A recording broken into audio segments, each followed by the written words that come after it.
First and foremost, I want to give all of the praise and the glory to the Most High and His Son, Yahweh Bashmi Shai, Bashem Rakah Kodash, and double honor to the apostles of the great millstone that have taught us this truth, and to include the elder bishops on down, and Yahweh Bashmi Shai Brakatham, to all of you brothers out there that are sincerely pushing this truth worldwide. And it's your brother Laban. And so let's get right into this news over here as this reads. Nobody else is responsible. Trump to blame for Iran crises. Ex-CIA chief says. Leon Panetta calls president naive over Strait of Hormuz closure and says the chickens are coming home to roost. Donald Trump is stuck between a rock and a hard place after 3 weeks of war in Iran, sending a message of weakness to the world. Leon Panetta, a former U.S. Defense Secretary and Central Intelligence Agency director, has told The Guardian. And I would agree. I mean, if you're going to go in there and get at Iran, you have to know the logistics of that country before you step foot in there in terms of going to war is concerned. And that's with anything. You have to do your due diligence. You have to seek, and I'm going to say the same thing that I've said before. You have to go towards your advisory. That's why you got the advisory there. All right, so that they can let you know what it is, rather than you just going there like a wild bull. And now America is in a situation where they're in too deep, and now all of a sudden, which now this is the second time that the news have come out that DJ Trump, he wants to back out of this war. All right. But they should have thought about things before they even decided to go to Iran and do what they're doing right now. So as this reads over here, let's read Job 18 and verse 5. Yea, the light of the wicked shall be put out, and the spark of his fire shall not shine. And the light shall be dark in his tabernacle, and his cradle shall be put out with him. So in other words, he's going to lose it. The light represents his wisdom. So his wisdom is going to fail him. His counsel is going to fail him. And as this is written as well, it says, the steps of his strength shall be straightened, and his own counsel shall cast him down. So the plans that they had in mind weren't good enough, because they really didn't know who they were going to go and attack. They didn't know Iran, really. They didn't know the logistics on how to deal with Iran. So because of that, what they had in mind and planned, and mixed with their pride, so to speak, they felt that they could just pretty much go in there and it's just going to be something like an Iraq war, or something like, what they did to the people of Baghdad, and they were just going to go in there and rupture the place. But that's not the case, is it? All right. What they're finding out now is that Iran has the upper hand, because the world gets its energy from that area, including America itself. So if America decides to just go up in the cut and decides to blow up these, oil heads, so to speak, then what is that going to do to the American economy? So that's why Iran once again has the upper hand. All right.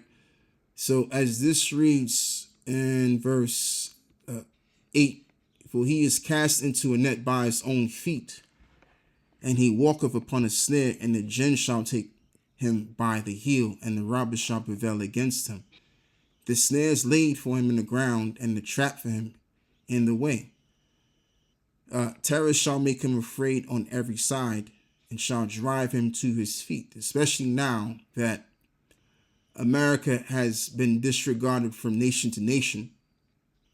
And just to back it up, a couple of verses, the snare and the jinn, as well as it was written, right? That, what is it? The deceived and the deceiver are his. That's not really the scripture I wanted to quote, but okay, cool. The one that I'm referring to is in the book of Obadiah, the first chapter, that by their pride they were deceived. So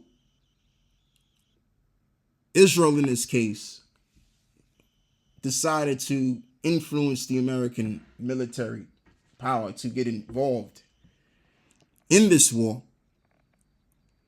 And as a result, they said, okay, cool. We're going to back Israel up, and, we're going to knock this thing out the park. Cool. Come to find out, not so. So now they have their hands tied in this. And the thing with Iran doesn't mind continuing with this war at all, because again, they're on the winning team. They are the winning team, and America is no longer that winning team anymore, and they're no longer the power that they were portraying all this time. All right, things are different now. So pretty much, them going towards this war was nothing more than a snare. They got ensnared into this situation, and now they can't come out of it. They're trapped. They're trapped in the net. It's like, for example, when you catch the fish, right, and you tie the net, and you pull it by the net, or the net gets tied, the fish can't come out the net, can it? So America is that fish in this net that can't come out of the situation it's gotten into concerning Iran. It's to do with their pride, why they got ensnared in there, ultimately. Okay, so there's a verse that I read too, and I'll read it again just to elaborate a little bit more, and then I'm going to move to the next thing.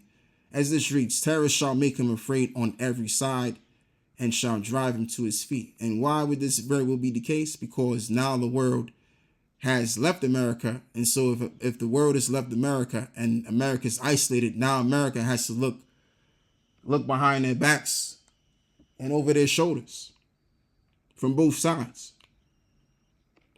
Now, speaking of that, let's play a little bit of this video over here from The Large Man Abroad. And let's do that. Let me turn this up a little bit. And let me take this off. And let's go.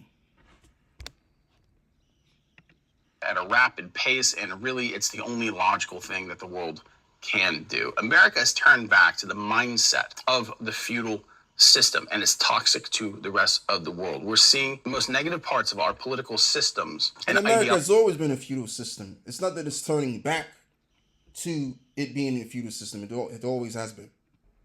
Most societies have always been feudal. Spread throughout the world right now, creating massive damage. The world looks in at us from the outside, as I said in the last video, and sees a rabid animal, because it acts without reason. It acts without any kind of thought of anyone who's not one of their subjects. And I got one and better. Let's read this over here. Let's actually read the book of Isaiah 19, verse 14. The Lord Yahweh have mingled a perverse spirit in the midst thereof, and they have caused Egypt to err in every work thereof, as a drunken man staggereth in his vomit. And that's basically America. America is staggering, especially being that Trump is in office. I mean, he's the least diplomatic president there ever was. And I always say this: if you go back into history of your former presidents, they were more diplomatic than this individual here. This guy is just he's like a drunk man that's just calling for problems. All right, like you got some people, right? All you got to do is give them a few cups to drink, and they're at it. Like they're just they're speaking loud and they're being aggressive, and they're just a mess. And then you gotta pretty much contain this guy, hold this guy down, and make sure that he don't get into fights with anybody. You know what I'm saying? Like that's how America is right now. Is in its staggering. And being that this war is getting more intense, America's becoming more unreasonable. Okay? So it's not looking too good. And just like this individual said, that's how the world is looking at America right now. And they don't particularly care about their own subjects as well. The further and further America actually goes down this road, kind of the less chance it has to actually gain its way back into the community of the world. America's become a threat, to many nations across the world right now. I mean, obviously to Venezuela, obviously to Cuba, to Canada, to Mexico, to Greenland, which means Denmark, and Denmark, of course, means NATO. So America has essentially made itself enemy to the entire world. And exactly. And that's like what I was saying. And that's why terrorists shall make him afraid on every side, as well as this is written. Let's read it again. Terror shall make him afraid on every side and shall drive him to his feet. Because America is going to be looking around to see who's going to attack it. Because no one's siding with America no more. America's by itself. It's isolated. It's left to the cold. Okay? So yeah, man, let me read Proverbs 20 as well. Let's tie this in as well, right? Wine is a mocker, and strong drink is raging, and whosoever is deceived thereby is not wise. So, I bring the scripture out to say this, is that America has been drunken in its pride, and more so now than it's ever been. And what I want to do is add to what this guy was saying, is I want to actually get another precept, which is in the Apocrypha, right? Because what America became was and is an enemy to the world, as well as he mentioned, right? Now this reads, I think it's somewhere in Sirach, the 4th chapter. Let me see if I could pull that out real quick. Sirach chapter 4. It could be either 6 or 4. Let's try 4 first.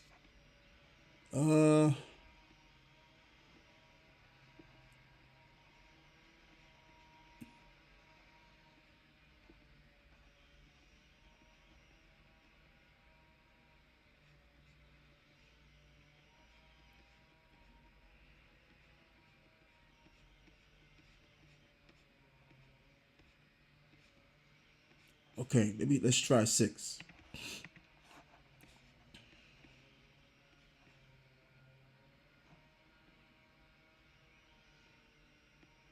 You know what? I could read this too. Let's read this. This is Sirach chapter 6 and verse 4. A wicked soul shall destroy him that have it, and shall make him to be laughed to scorn of his enemies. And that's what's happening with America. Yet again, they're looking at DJ Trump as a jackass. That's how the world is looking at America overall, to include, because America is influenced by wickedness. And the God of America is Shaitan. It isn't the God of the Bible, as they like to project. No, it's the God of the left-hand side, which is Satan. And that's why they're moving as such. So now let me find the scripture that I originally had in mind. Okay. Let's see if it's here.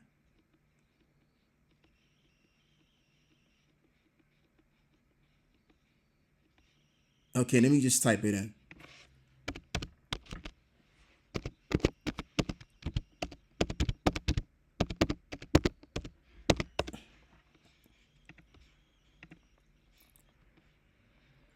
Oh, so I was right. Okay, cool. It's in verse 1. So as this reads, instead of a friend, become not an enemy, for thereby thou shalt inherit an ill name, shame, and reproach. Even so shall a sinner that have a double tongue. Absolutely. So America didn't become a friend to the world, but rather yet an enemy, and first and foremost to their allies. And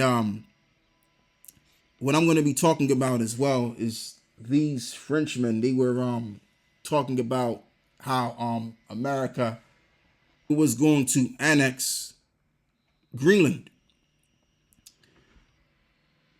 And they were saying something along the lines of, oh yeah, well now America needs us. Well, America can fuck itself. So I'm going to get into that video, and that's the settlement of the French people, that is. All right. So certain people haven't forgotten, and basically that move that he was about to make really showed the European nations what America was on by when he did that. All right. And that's why another reason as to why the world is backing is backing away from America, especially its own allies. Because it's like, well, if you could take over Greenland and a European, a NATO nation, then that means this America that we're siding with could very well do other means to us, any one of us. So now they've lost trust, all right? And they've made enemies with their allies, all right? As it reads again, instead of a friend, become not an enemy, for thereby thou shalt inherit an ill name, shame, and reproach. Even so shall a sinner that have a double tongue. But then again, it goes back to what? Verse 4, right? A wicked soul shall destroy him that have it, and shall make him to be laughed to scorn of his enemies. So even though this reads this, and it would make sense even without having to read this precept to do so, being that these Edomites are wicked anyway, they're not going to do the right thing. All right, Esau has this can't seem to do right spirit upon them. So they're going to always do the wrong thing, and they're going to fail eventually. And this is where we lay in time. This is Habakkuk chapter 2 and verse what? 4. Behold, his soul which is lifted up is not upright in him, but the just shall live by faith. So that's the thing with Esau right there. That's all I got to read. His soul that is in him is not lifted up. His soul that is lifted up is not upright in him. So he's always going to do the wrong thing no matter what. He's a transgressor by nature. All right. And what makes matters worse is the fact that the Lord has put a perverse spirit in the midst of America, man, which is modern Egypt, also known as Babylon, also known as Assyria. All right. So America's bound to fail. And neither shall there be any work for Egypt, which the head or tail, branch or rush may do. Exactly. So there ain't going to be no work for America eventually. America's going to end up being in a crashed situation, which is where they want it to be any doggone way. And that's what it's going to end up becoming. All right. So America is bound to fail. And we're in a time of its failing. Proverbs, what is it? No, we're done with all of this stuff now. Okay, cool. Yeah, so now let me read this as well. So as this reads, right, Iran has finally exposed the limit of Trump's power by postponing his threat to obliterate Iran's energy system if Tehran doesn't open the Strait of Hormuz. Donald Trump has revealed the limits of American power, which are understood by its enemies, but not by its president, right? And so that's like as he thought that would be the best threat that he could pose to Iran. But Iran's like, no, not so. That's the least of their concern because they have the means to protect themselves. So if he tries to do that, it's highly likely not going to work. I mean, everything that Esau's been doing as of right now, it's never worked in terms of this war is concerned with Iran. So again, like I said earlier before, they haven't really analyzed Iran to know its weakness and its strengths. So he's thinking, okay, well, if you don't open up the Strait of Hormuz, then we're gonna blow up the electrical grids, and that's gonna have millions of those Iranians out of power. So you would have thought that that's a big threat, but nope, that's not the case. Trump claims the 5-day pause on his plans to destroy Iran's electricity systems came about through very good and productive talks with Tehran. Iran says never happened, but the U.S. president did not have to account for Tehran's calibrated reaction to his threat. Do that, said Iran in its first response, and we'll blow up all of the desalination plants that keep your Gulf allies alive in the desert. We'll shut down the Strait of Hormuz until you fix all our stuff that you bombed, and we'll go after Israel even harder. Oh boy. Yeah, because Israel has been getting pelted here and there terribly. And Iran's been getting it too, to a degree as well. But Israel ain't looking too good, man. Israel's almost looking like Gaza now. You know what I'm saying? So again, Iran is the one that's winning right now in this situation. And it's really for the Western powers to back out of this. which the only Western power that is America, because it's just gonna get worse from here on, for America, not from Iran, but for America primarily, as we can already see, and for the rest of the world too. Okay. So that's all I got to say with this, man. I want to give all of the praise and the glory to the Most High and His Son, Yahweh, Bahasham, Yahweh Shai, Bahasham Rakah Kwadash. And with that, I'm out. Shalom.